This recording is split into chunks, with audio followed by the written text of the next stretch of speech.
What's the meaning of brushwork?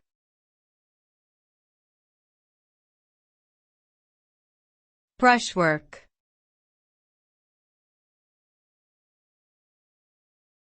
Brushwork.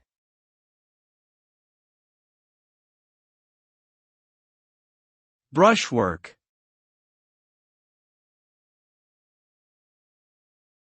Brushwork.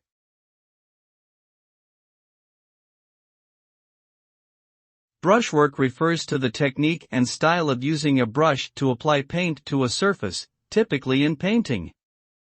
It encompasses the different ways an artist can apply paint, whether it be using short or long strokes, thick or thin layers, smooth or textured surfaces, and controlled or loose movements.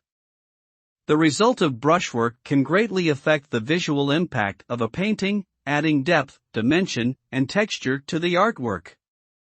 An artist's use of brushwork can convey emotions and moods, express movement and energy, and create a sense of realism or abstraction.